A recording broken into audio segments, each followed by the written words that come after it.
The history of youth empowerment dates back from centuries long ago, or even before that. We might never know.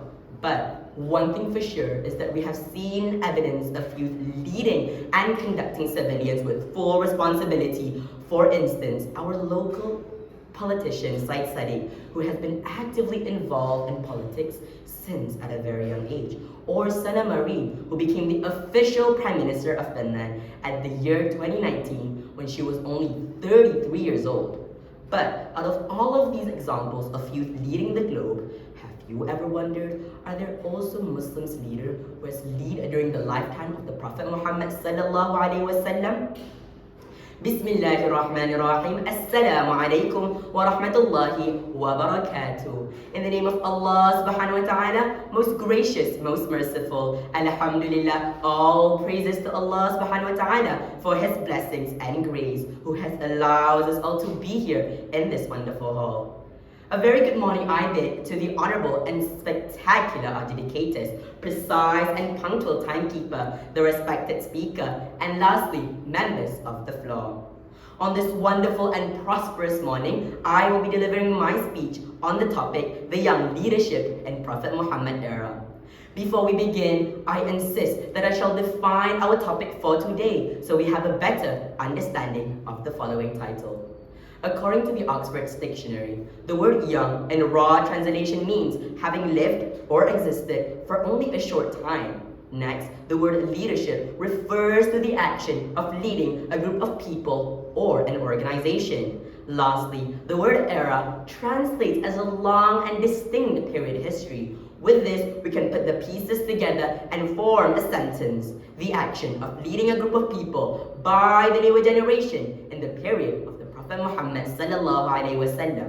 We can also conclude that our topic will be talking about the many examples of youth that has shined as all stars by that time. As we all know, our beloved Prophet Muhammad sallallahu alaihi wasallam is undeniably one of the greatest role models of all time. His teachings ought to spread throughout the entire region from then until the over continuously developing world today. In Surah Al-Ahzab, verse 21, which reads, has been given for you, the Prophet Muhammad sallallahu alaihi wasallam as qudwa hasana, the best role model for you who seek grace and the day of Qiyamah, and for those who remembers Allah subhanahu wa ta'ala the most. As one of the best role models in the history of humanity, the huge influence radiated by the Prophet Muhammad sallallahu alaihi wasallam surely has reached the younger generations as well. These youth strive for Islam and contribute a lot towards the wealth-of religion we have in our hands today. They lead with great power and command and action based on the stand of Allah and His Prophet. Ladies and gentlemen, first and foremost, I'd like to talk about Zayd bin Haritha. His name is well known as the Prophet ﷺ's adopted son. He was an early Muslim, being the fourth person to accept Islam after Abu Bakr, Rasulullah's wife Khadija, and also Rasulullah's cousin Ali. For several years, Zayd was a slave in Khadija's household, but sooner on he was freed and later was adopted legally by no one other than the Prophet Muhammad ﷺ himself as his own son. After a while, Zayd has become one of the famous archers in the present Islamic army at the time and was declared as commander in an early age. He fought greatly in some of the most gruesome yet iconic battlefields such as Uhud, Khandaq, Khaybar, and Hudaybiyah. He was a strong warrior who fought in the name of Allah and His Prophet. He has also led several early military expeditions during the lifetime of Muhammad, 7 to be exact, which is Al-Qarada, Al-Jumur, Al-Is, Al-Ta'raf, Wadi Al-Qura, Hisma, and finally the Battle of Mut'ah. This shows how much of a reliable person Zayd is. In a hadith, riwayat Aisha radiyallahu anhu, the Messenger of Allah did not ever send Zayd ibn Haritha in an army without putting him in command of it, even if he stayed after he appointed him.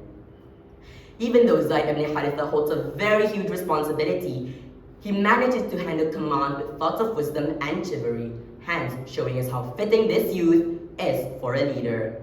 Ladies and gentlemen, other than Zayd, there are plenty of more younger generations during the lifetime of the Prophet Muhammad sallallahu alaihi wasallam who are almost as iconic as the Prophet sallallahu alaihi wasallam himself.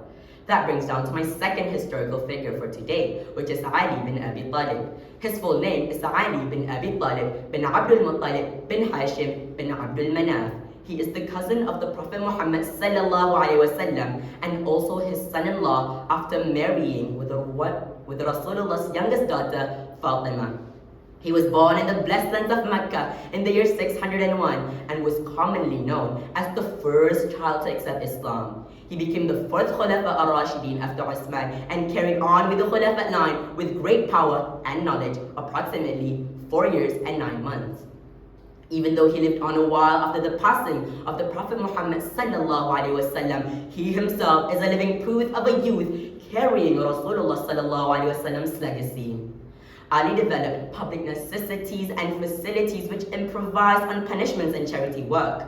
He nominated a new governor to replace the one nominated by Uthman. He was a smart lead who contributed towards safety procedure reinforcements, which, also known as the police and military soldier armies we have today.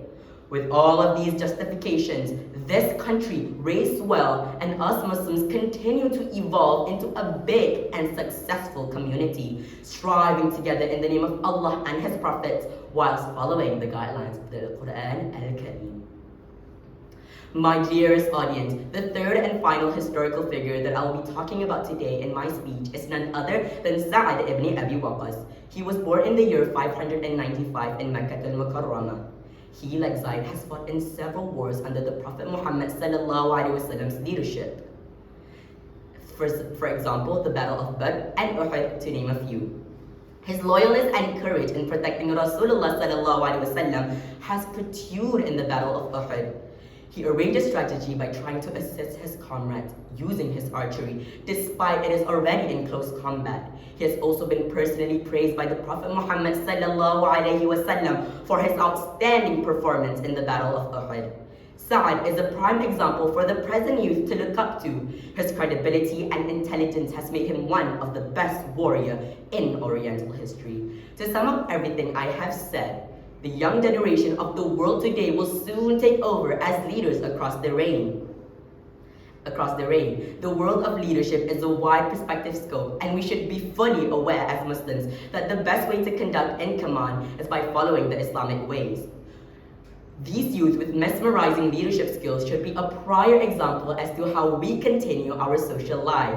With this, I end my lecture for today. Thank you for listening, and wabillahi tawfiq wal hidayah. Wassalamu alaikum wa rahmatullahi wa barakatuh.